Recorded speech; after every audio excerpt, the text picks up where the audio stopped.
Hi welcome to Dakshinya home. அமாவாசை அதுமா வந்து பார்த்திங்கன்னா மேல்மலையனூர் தான் போயிருந்தோம். இதுக்கு முன்னாடி நார்மல் டேஸில் போயிருக்கேன். அமாவாசை அன்றைக்கி போனதில்லை. அங்கே போகிற வழியிலே வந்து ஒரு கோயில் இருந்துச்சு. அங்கே வந்து பார்த்திங்கன்னா காரு எல்லாருமே வந்து நின்று சுற்றி போட்டுட்ருந்தாங்க. சாமிக்குமே வந்து விபூதியால் அபிஷேகம்லாம் பண்ணிகிட்ருந்தாங்க. இங்கே வந்து அங்கே சைடு போகிறவங்க எல்லாருமே வந்து கந்திரேஷ்டி இந்த மாதிரிலாம் வந்து சுற்றி போட்டுட்டு தான் போவாங்களாம். அங்கேயே வந்து லெமன் எல்லாமே வந்து சேல்ஸ் பண்ணுறாங்க. எப்போ வந்து மேல்மலையனூர் போனாலுமே இங்கே வந்து அந்த மாதிரி பண்ணிட்டு போனால் நல்லதுன்னு சொன்னாங்க. காருக்கு எல்லாமே படைக்கிறதுலாம் பறிச்சிட்டு போனாங்க. அமாவாசை அதுமாக போனது அன்றைக்கி பார்த்திங்கன்னா சரியான கூட்டமாக இருந்துச்சு. கால் வைக்கவே இடம் இல்லை. அதுவும் வைகாசி மாதம் வந்து ரொம்பவே வந்து விசேஷமாக இருந்துச்சு. ஆடி மாதத்தில் வர அமாவாசை தான் வந்து ரொம்ப விசேஷமாக இருக்குன்னு சொன்னாங்க. ஆனால் இப்போல்லாம் எல்லா அமாவாசையுமே வந்து ரொம்ப விசேஷமாக தான் இருக்குது. அதுவும் இல்லாமல் எல்லா மக்களுமே கோயிலுக்கெல்லாம் அப்படி போயிட்டு தான் இருக்காங்க.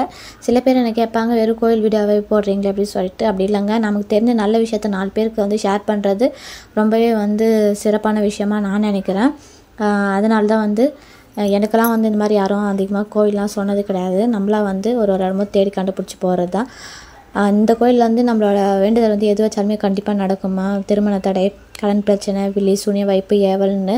ஏன்னா ரொம்பவே வந்து சக்தி வாய்ந்த கோவில் இது. பார்வதி தேவியே வந்து இங்கே வந்து அமர்ந்த இடம் சொல்கிறாங்க. அதனால் வந்து ரொம்ப சக்தி வாய்ந்த கோவிலுங்க. நம்மளோட எந்த பிரச்சனையாக இருந்தாலும் இங்கே போய் வந்தால் கண்டிப்பாக சால்வ் ஆகிடும். மனமாக இருந்தாலும் நம்ம பிரார்த்தனை பண்ணிட்டு வந்தோம்னா கண்டிப்பாக சரியாயிடும். பக்கத்துலேயே வந்து கொஞ்சம் தூரத்தில் வந்து பெரியாய் அம்மன் இருக்காங்க. அங்கேயுமே போக முடியல, அவ்வளோ ரஷ்ஷாக இருந்துச்சு. மதிய டைம் போயிருந்ததுனால கொஞ்சம் வெயில் ஜாஸ்தியாக இருந்தது. ஈவினிங்லாம் வந்து இன்னும் கூட்டம் ஜாஸ்தியாகுமா. அது அமாவாசை டைம் அப்போ பார்த்திங்கன்னா ஊஞ்சல்லாம் நடக்கும். அப்போல்லாம் வந்து நம்ம அந்த இடத்துல போகவே முடியாது. அதனால் வந்து இந்த மாதிரி மார்னிங் டைம் போனோம்னா கொஞ்சம் ஈஸியாக போய் சாமி கும்பிட்டு வரலாம். நாங்கள் உள்ளே போய் சாமி கும்பிட்டெல்லாம் போக முடியல.